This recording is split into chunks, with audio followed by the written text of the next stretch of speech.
Hello, today we're gonna talk about accidents in Spanish. This lesson's gonna hurt. I'm sorry. How would you say in Spanish, I broke the glass by accident? Well, you could say, rompí el vaso por accidente. Now, how about we forgot the books by accident? You would say, nos olvidamos de los libros por accidente. And the last one is, he lost his keys by accident. What we have is, perdió las llaves por accidente. Not bad. Here we clearly describe the situations that did not go according to plan, which is expressed by the part por accidente, just like in English.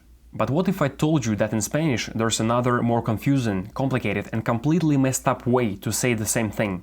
Doesn't that make you tickle in the right places? Nah, me neither. But we're gonna do it anyway. Let's look at the first sentence again. Like I said, it's a very simple option that only requires us to add por accidente, just like in English. Now look at this. Se me rompió el vaso. Believe it or not, both options 1 and 2 mean the same thing. Now let's try to make sense of what we see on the screen. First of all, the structure you see for the option 2 is called Accidental Reflexive SE. This structure exists for only one purpose: to describe the situations that happened due to an accident or something that did not go according to plan. Examples of these situations could be when someone spills coffee, breaks something, or accidentally forgets your dog's birthday. Now let's go back to the sentence. Let me show you how it works. It all starts with the fact that the glass was broken. Se rompió el vaso. This is a reflexive form of the verb romper that we are familiar with. This sentence can be translated as the glass broke itself, or the glass got broken, for example. Okay, so the reflexive part is here, but what makes it an accident? Or rather, what does it have to do with you breaking anything, whether by accident or not? What this sentence is missing is some indication that the action, or in this case, glass being broken, happens to you. And the way it's done is by inserting the indirect object pronoun me between se and the action verb, which in this case is romper. So what we have is se me rompió el vaso. I will explain, just bear with me, please. The sentence is translated as I broke the glass. We don't have to add por accidente because this structure is built in a way that automatically implies the accident. And the reason why is because the literal translation of the sentence is the glass broke on me, or the glass got broken on me. Think about it. First we start with the fact that the glass got broken, and then me, or I, just happened to be there. What you need to understand is that you're not the main character of this sentence. The most important thing that happens is the glass being broken and you're just there. This structure is used to take yourself out of the equation by focusing on the accident and thus removing all the guilt and responsibility from you. Before we proceed, I want to clarify exactly what you need in order to be able to create accidental reflexive se structure. The rule is this. We start with a se, then we have an indirect object pronoun such as me, te, le, nos, les. Then we have a conjugated verb and a noun. Which means before we proceed, you need to make sure you understand two topics: reflexive verbs and indirect object pronouns. I have videos on both. If you struggle with at least one of these topics, you're gonna have a hard time with this video. You've been warned. Now let's go to the second example from the beginning of the video. Nos olvidamos de los libros por accidente, which means we forgot the books by accident. Now, how should we use the accidental reflexive se structure to rephrase the current sentence? Well, first of all, the books need to forget themselves, or get forgotten, right? That will give us se olvidaron los libros. And since it happened to us, by accident of course, we have to add the indirect object pronoun that corresponds to the first person plural form, which is also known as us, or nos in Spanish. According to the rule that we have for accidental reflexive se, our indirect object pronoun nos should go before se and the verb. So what we have in the end is se nos olvidaron los libros. Keep in mind that the translation doesn't change. This still means we forgot the books. It is implied that we didn't mean it to happen by the structure that we've just built. Another important thing to understand is that the verb has to agree with the noun that follows it and not the subject. What I mean is, if the sentence was I forgot the books by accident, we would only have to change the indirect object pronoun. Se me olvidaron los libros. The verb olvidarse has to agree with the books and not with me.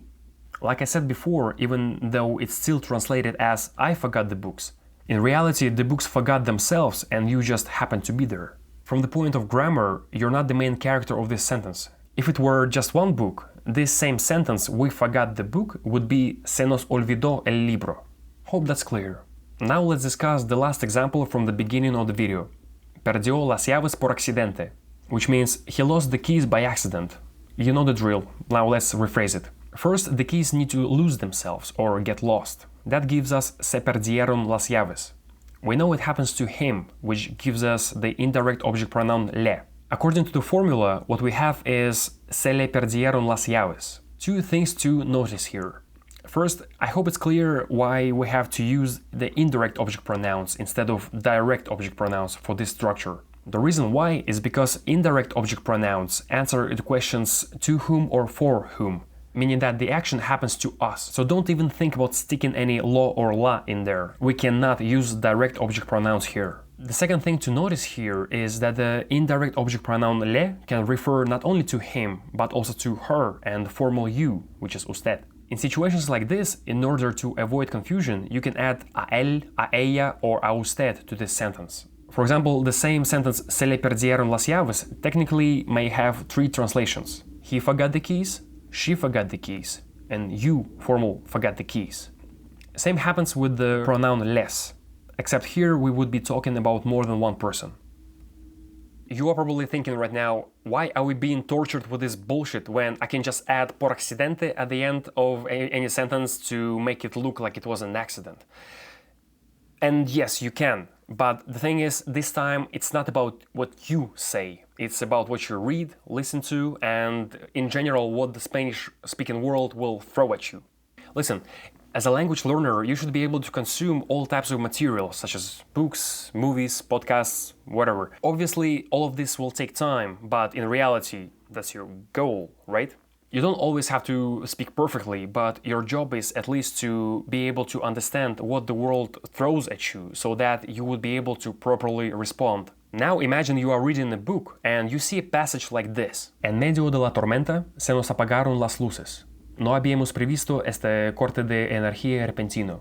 So you read the first sentence and see something sketchy. This something is se nos apagaron las luces. You think, okay, this kinda looks like a reflexive verb, specifically se apagaron part. But what the hell is nos doing here? Is it a direct or indirect object? And why is it located between se and apagaron? I thought reflexive verbs always had to be attached to their reflexive pronouns with nothing in between them. So what does it mean exactly, and how do I translate this sorcery?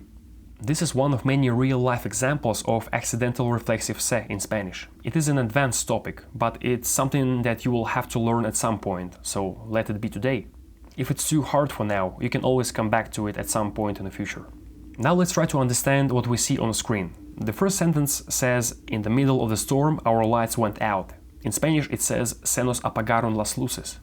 So the lights need to go out, right? That's precisely what the verb apagarse means. So we know what se apagaron las luces means. What else do we have here? We have the indirect object pronoun nos, which means that the whole process of lights going out happens to us. Since we have correctly identified all the elements of the accidental reflexive structure here, that means we can safely confirm that the lights went out by accident, or by things we had no control over, such as storm, and we know it happened to us because of the indirect object pronoun nos. How about another example from a different story? Here it is.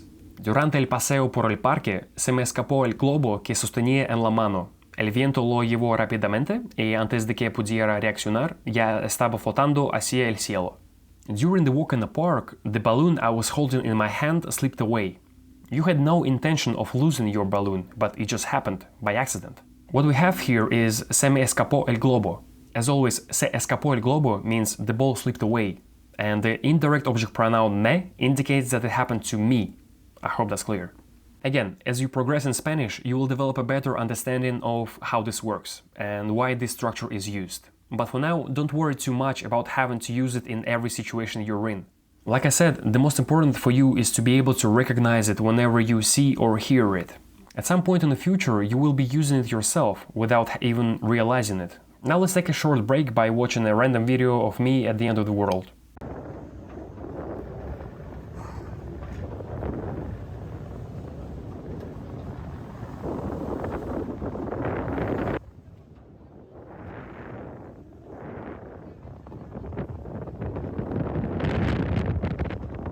The last thing we're going to do is to make your life easier by introducing the most popular verbs that are used with accidental reflexive se. As you can see, all these verbs represent actions that have a huge probability of being an accident. I want you to focus on these verbs, and if you can understand how they are used within this accidental reflexive structure, then you won't have to worry about it in the future. Also, the verbs have to be in their reflexive forms. That means they have se at the end. I hope that's clear. So let's take acabarse, caerse, derramarse, romperse, and walk through some examples. We'll start with acabarse. What we have is se te acabó la comida, which means you ran out of food, or the food ran out on you. Se acabó la comida means that the food just ran out, but the indirect object pronoun te indicates that it happened to you. The most important part is to remember that this structure implies the fact that it was an accident. Maybe you forgot to buy more food, and that's why when the food ran out, it felt unexpected. The next example is se me cayó el teléfono, which means I dropped my phone, or the phone got dropped on me. Usually, when you drop anything, it is an accident, so caerse is one of the most popular verbs you'll be seeing used like this. If you want to say, I dropped my phone, but to imply that it was intentional, you can say, dejé caer mi teléfono. It's more like, I let my phone fall. Next verb is derramarse. What we have is, a él se le derramó el café en su libro, which means he just spilled the coffee on his book. As you can see, it's clearly he and not she, because we have a él here to help us avoid the confusion. Spilling coffee is also something that usually happens by accident, but let's say you just wanna say the same thing, but you wanna everyone to know that you did it intentionally. For that, you can just say, él derramó el café. Keep in mind that both sentences mean I spilled the coffee, even though the first option is an accident and the second was intentional. Next example is the verb romperse. So what we have is, se nos rompieron los vasos, which means we broke the glasses, or the glasses broke on us. Keep in mind that the verb romperse has to agree with the noun it's associated with and not with the subject. So if we broke only one glass, the same sentence would be se nos rompió el vaso.